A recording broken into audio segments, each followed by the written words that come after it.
Hello, everybody. I hope you're safe and sound during the hurricane. Wanted to give you some information. This was scheduled to be given in class next time we met, but since we're not meeting, I thought I'd do a video of it. And that way you can even look back on it if you want to. But this is a presentation that I put together today that will help you build better presentations, first for the class, but also in the long run and for your job, right? So, first of all, a couple of things about presentations. Um, After you're working and you need to present some information to your colleagues, people that you work with day in and day out, you probably don't need to impress those people necessarily with your communication skills. However, there are times when you've got a big event. Maybe you're presenting at a conference. Maybe you have a new boss and you want to make a good impression.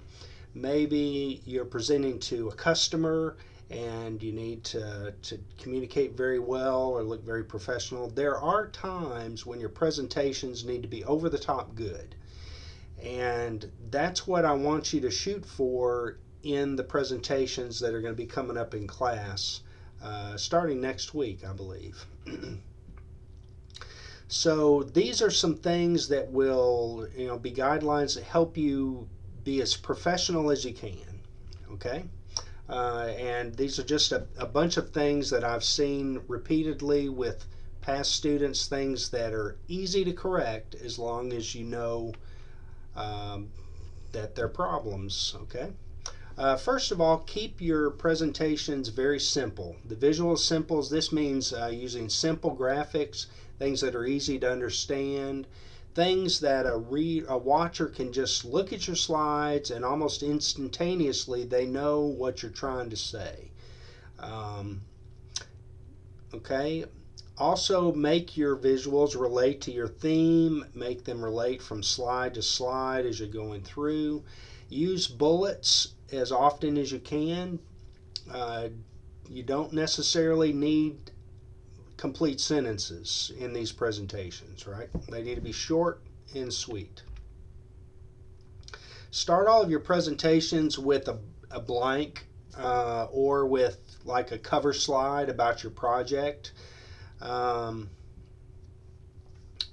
I guess there are two slides there. One is a blank, just so that the presentation doesn't start until you're ready for it to start. Okay, so there might be a time when you might load up your presentation and people are coming and going. Well, people are going to start looking at it right off the bat, right? And maybe you want to address the audience and tell them a few things before you're getting into your presentation, right? So there should be a blank slide in the front of your slide deck. And then when you get into it, start with a summary slide of some kind. Maybe it's an agenda, maybe it's an objective or whatever. Have a very, a clear, organized start. Also, as far as presentations go, you don't need to memorize your presentation. Matter of fact, it's best if you do not memorize the whole presentation. However, it may be good for you to memorize the first couple of sentences that you're planning to say. This will help you get off to a good start. You won't be stuttering from the very beginning. You won't be trying to remember what you're needing to say. Go ahead and memorize the first few sentences. And a tip that I've heard before is to practice this in front of the mirror. Look at yourself in the mirror and say what you've got to say. And if you can look at yourself in the mirror while you're saying it, then it'll be easy to look out at the audience, right? Try to give good eye contact. Smile as often as you can. It's not something I do as often as I should, but it really helps. I mean, a lot of people smile naturally, and they automatically have very good, people receive them warmly, right? Have an ending slide, much the same way. A lot of the presentations I've seen in the past by students just stop abruptly, right? Just like Wile E. Coyote falling off the end of a cliff.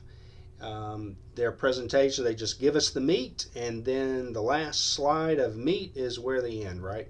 I think it's best if you try to wrap up your presentation a little bit. Practice your ending, just like you practice your beginning, practice your ending, what you're going to say. It can be as easy as, just a slide that says thank you, and you can say, thank you for your attention, I appreciate your involvement in this, or whatever. Sometimes people want to repeat their main point to kind of wrap things up. You might want to give us your contact information for further questions, or maybe their next steps, but you'll know what it is with your presentation. Just don't drop us suddenly and say something like, oh, that's all I got, or that's it, or wrap it up a little bit more professionally and like you've planned to do it. Use builds. This means that when you're presenting information, present us just a little bit at a time. If you give us a slide that's full of a lot of information, then people are going to wander. Okay. It's just like if you're trying to watch TV with and trying to listen to somebody at the same time, then it's very difficult to give both things your attention, right? So if you want to control your audience, if you want to pay a little bit better attention to you, put up on the slide exactly what you're talking about when you're talking about it. Okay. Also, a good tip is to work from the screen. Try not to just stand behind the podium and give like a presentation, right? If you walk close to the screen, if you point to the screen, if you're more interacting with what's on the screen, then you're perceived more as a coach or a teacher, right? If you stand behind the podium and you give if you just kind of talk without pointing at the screen, then you're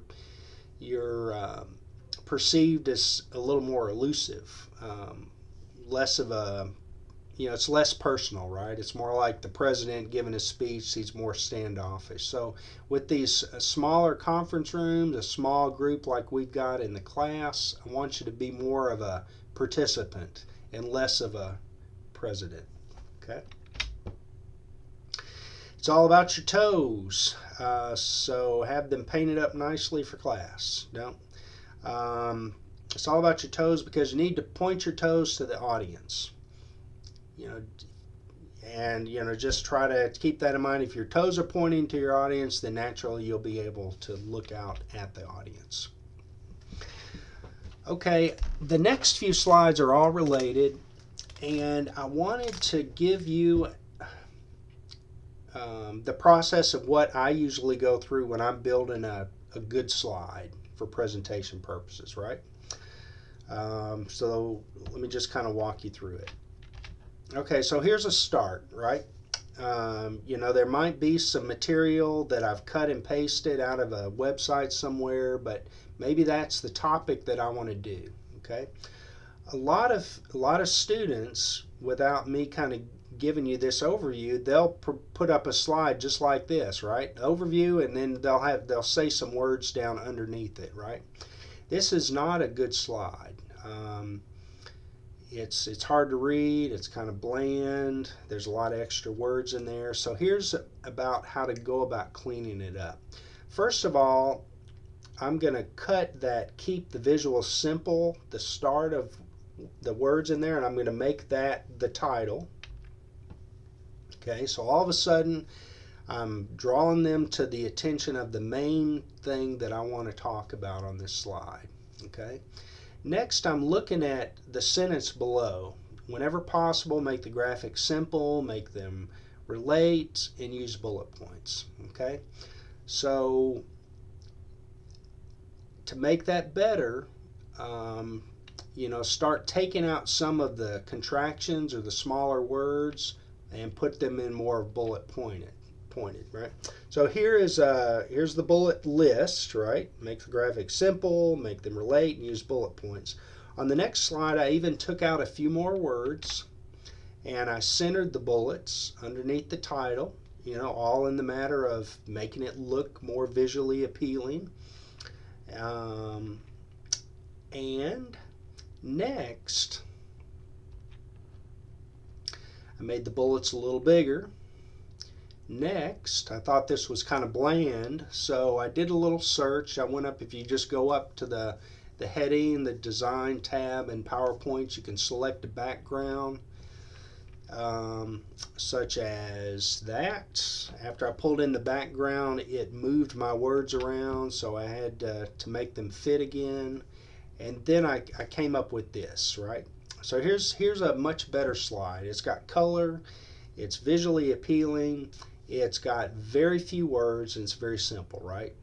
And when you have a slide like this, you don't need those complete sentences on there.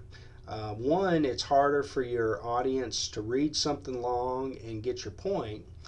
And two, if you're using your slides kind of for your note cards, I mean, this is plenty of information as well, right? This is enough information on each bullet to jog your memory about what you're going to be talking about. Okay. Another example.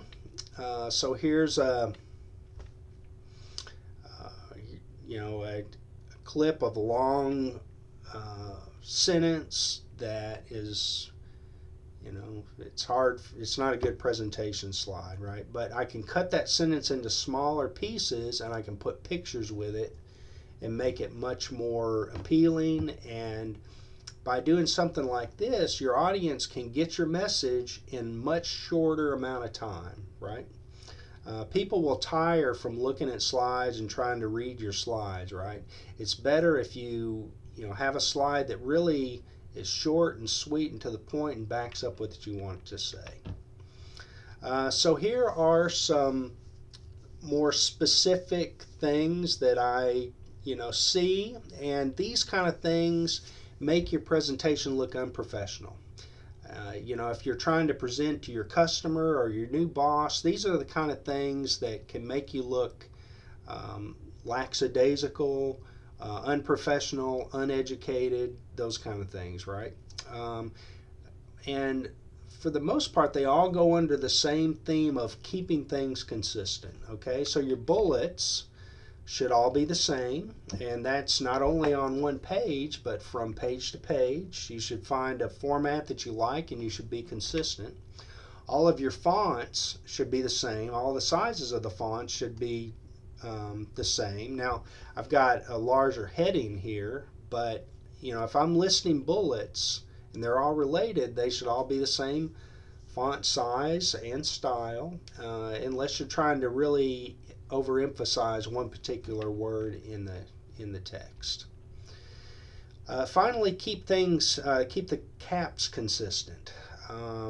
I don't care if you capitalize the first word in a bullet and don't capitalize anything else, or if you capitalize every word in the bullet, or if you don't capitalize any word in the bullet. The thing that I want you to do is to keep it consistent. Find a look on the caps that you like and do it the same on every slide and on every throughout the whole presentation, okay?